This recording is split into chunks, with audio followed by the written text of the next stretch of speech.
Thank you very much, Tim, for joining us today. And apologies we couldn't actually physically be with you as we'd arranged, but the times are changing, and this is what we now do. And luckily to We're all have you getting used to actually it, aren't we? in there with the costume. Oh wow, it's from Unbreakable behind you, isn't it? Yeah, it is. Yeah, that's Bruce Willis's complete costume. It's that's actually one of my favourite things in the sale. Will you be bidding? I won't. I'll be too busy taking other people's bids, I hope. But yeah, I think that's a particularly nice item. So this is Martin Lakin from Supermania78.com, and I'm here with Alexei Lambley-Steelfor, who was so easily distracted it beggars belief. And yes, that is Bruce Willis's costume. It's wonderful, isn't it, that? Yeah. The wonderful Tim Lawes, who we have spoken to on numerous occasions. He is a fabulous and generous gateway into the Propstore auction. This one is taking place on the 1st and 2nd of December. Is that right, Tim? 1st and 2nd of December, that's right. Yep. It's going to be about an 8-hour auction each day, we think. So it's going to be a late one. But today, this was supposed to be a live visit, and unfortunately, because of the circumstances right now, we've not been able to do that. However, Tim and the crew have generously give us an insight into the upcoming lots, specifically, as you would expect from both of us guys, the Superman lots. And just as we were going to go kind of an intimate kind of look at these items before, with Tim right now, that's what we're going to do through him. So we're going to be asking questions, and we're going to be looking close up at the items themselves, and we're going to get an insight, probably the stuff that the catalogs can't particularly show you, and also with the expertise of two lifelong fans who provide insight along the way. So Tim, go ahead and show us what's on that table there, if you would. It's basically, we put out a couple of items here for you. The Superman costume, decided not to put it on a mannequin for you so we can have a look at the labels, because I know that's a pretty important part of what you guys do and what you guys research. We look at that one last, I think. I think we saved that one for last, I think. Your thing.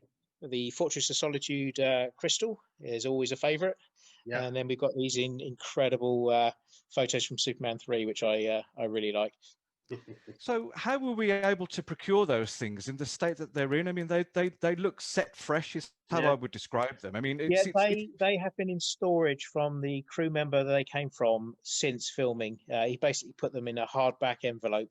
Couldn't have stored them any better. Put them away in a box in a cupboard. The kid who was in Superman 3, I always thought that it was Aaron Smolinski, wasn't it?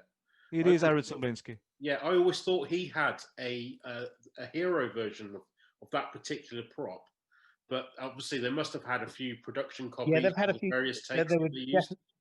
Yeah, definitely a few sets of these.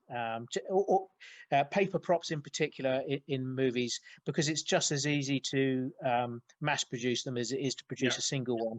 You'll find that paper props in particular are always very high multiples, but in this case, it's how many of these would have survived, and the answer would be not very many.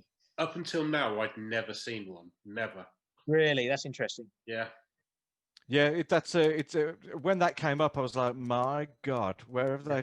Because every time that you rifle through the pages of the catalog, it's like, well, where the hell has that been for the last 40 years? And and before you know it, there it is in probably more pristine condition than when it appeared on film. So the alternate version, the torn version, that was alongside the clean version, was it? Yeah, I mean, basically the crew member in question just had them all, and lots of other little small knickknacks from other films he'd worked on, and they were really choice pieces as well. And I think, if I was to actually pick something from Superman 3, it might actually be these. I think obviously these are separate lots, but I think either one, and it would be a tough choice as to which one to take. I think they're absolutely incredible. But I mean, they're unique. As I said, I've never seen them in the wild. I think the only reference I've ever had to them was that I think Aaron still has his from when he played the kid in the Superman 3, but he's certainly never shown his to anyone, as in, I've not seen it. I imagine he probably retains that bottom shot, the one that Chris tears off and hands over. I bet that's pretty precious. So you'd keep that as a keepsake. I don't know if you'd have the whole thing, but I don't know. I reckon Chris would have given him the other part as he. Yes, he may well have just put it every time they did another take. He might have just put it in his pocket each time and just got away with it.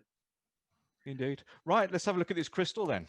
Maybe if I actually place it back on the table. I'm not sure. the light in It here looks is like not. it has some weight to it. Yeah, I mean it's a proper piece of acrylic, Yeah. done in a way in the 70s and 80s there, where it's not something that's been replicated to any. It's a particular material that I've not seen reproduced with all the people making copies and things. That it's just not the same. And once you've seen and handled one of the originals, it's very distinctive. If you remember last year when we looked at the lots from Superman 4, the energy crystal from Superman 4, the particularly long one, that was a hefty acrylic as well, which I believe that might be too. And in which case, then yes, they are quite a weight. So what's provenance with this, Tim? Is this from 1 or 2 or? Well, they're kind of from both, because the films are overlapping and filmed together. It's almost impossible to actually differentiate, and the chances are that the scenes they were used in the first movie, they're going to be reused in the second.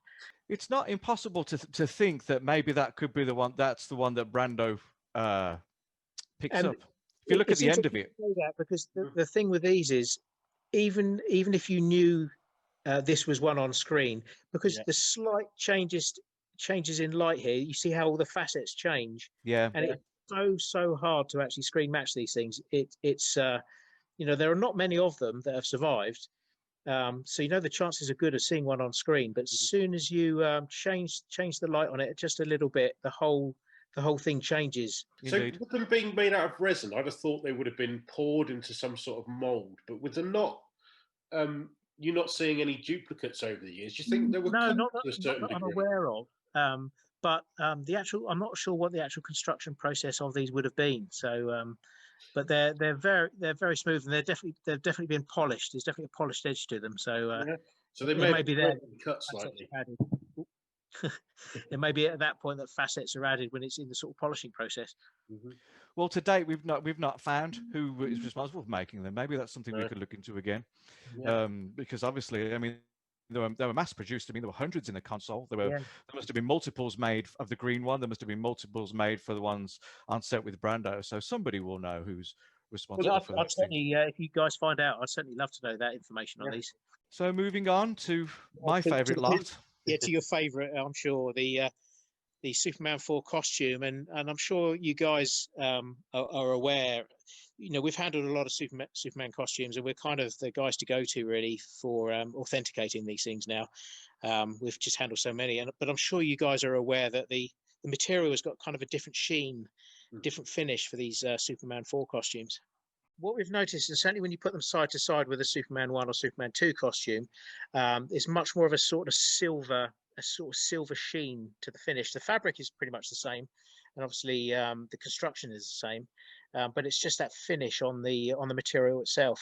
So the prevailing theory about this is that in the intervening years between, bearing in mind that after Superman 3, everybody thought that they were done. Everybody thought that was the last film they were going to make.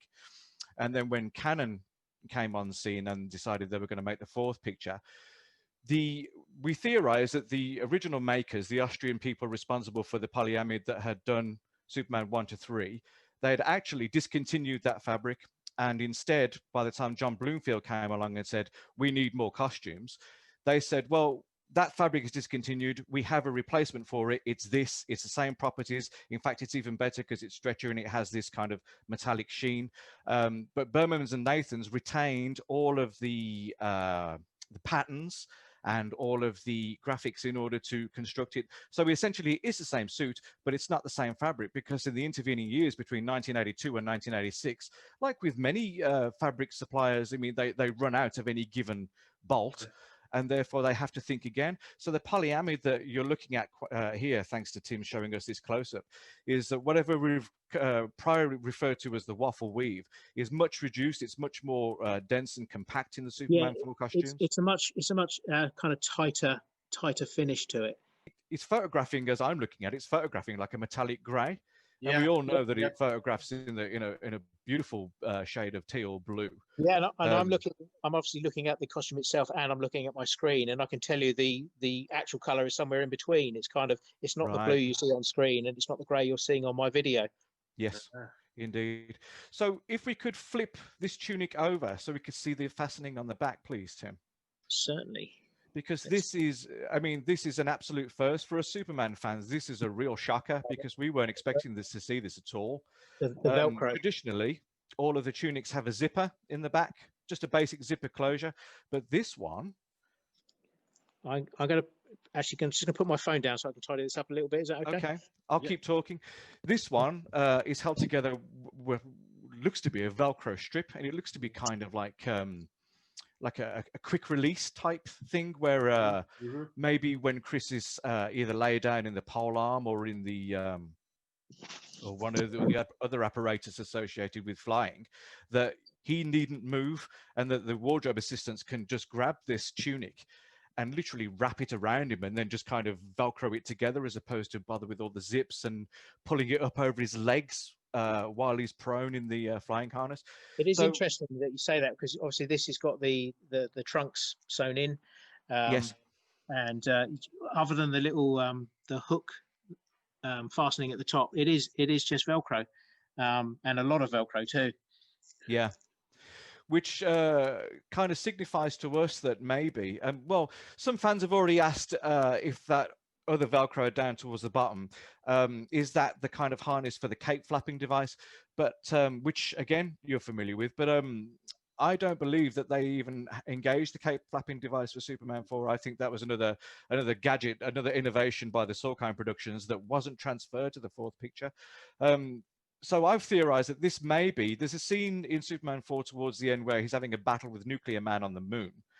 And he does, Chris does a flying headbutt. And to do that, he's on kind of like a wheelbarrow with a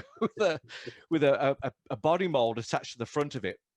And Chris is laid down in the body mold. And I think that tunic is basically wrapped around him when he's on that body mold, because I don't think there was any other way to get it onto him while he's laid under that particular apparatus. So I think it's, I mean, I'm spitballing here, I'm theorizing, but you know, all of these costumes have a purpose. What about keeping the cape together with the actual back of the costume? If there was cape, is also a very distinct possibility, yeah, to keep that flat, because when he's being pushed along on the wheelbarrow, it would have been going all over the show. And so to Velcro it down.